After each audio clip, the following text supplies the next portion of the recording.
Good morning, my dear brothers and sisters. Very often, when today's gospel is read and reflected upon, what is highlighted is the ambition of the disciples uttered by their mother.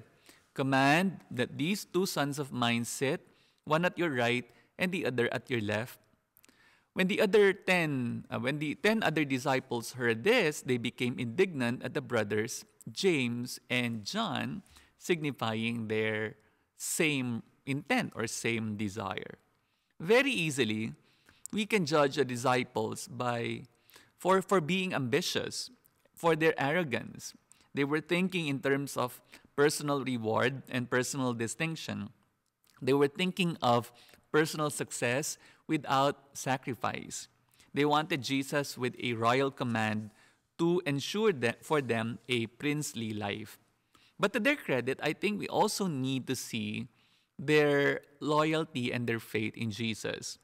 Remember that prior to this request, which we also read today, Jesus warned his disciples that he was on the way to the cross and he will be handed over to the chief priests and the scribes, and they will condemn him to death and hand him over to the Gentiles to be mocked and scourged and crucified.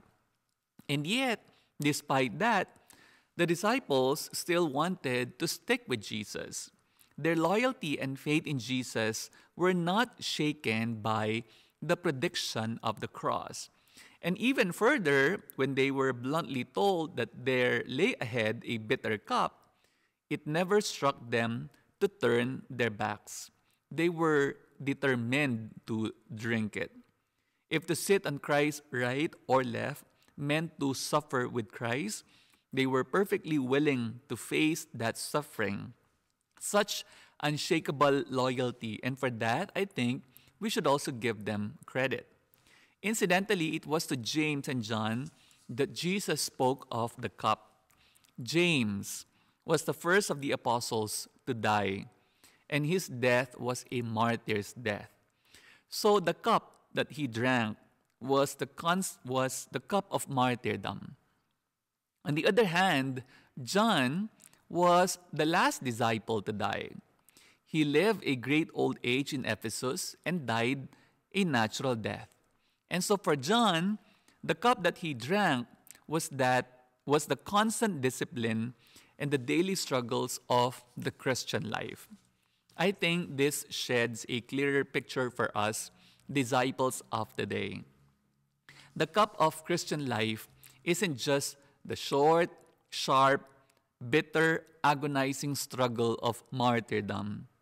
The cup may well be the long routine of the Christian life with all its daily sacrifice, with all its daily struggles, and its heartbreaks, and its disappointments, and its tears.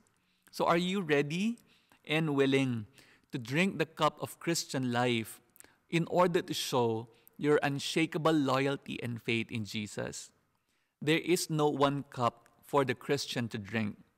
There is a cup that may be drunk in one great moment, but there's also a cup that may be drank throughout a lifetime of Christian living. But whatever is cup offered to you, to drink this cup simply means to follow Christ wherever he may lead and to be like him in any situation life may bring. Amen.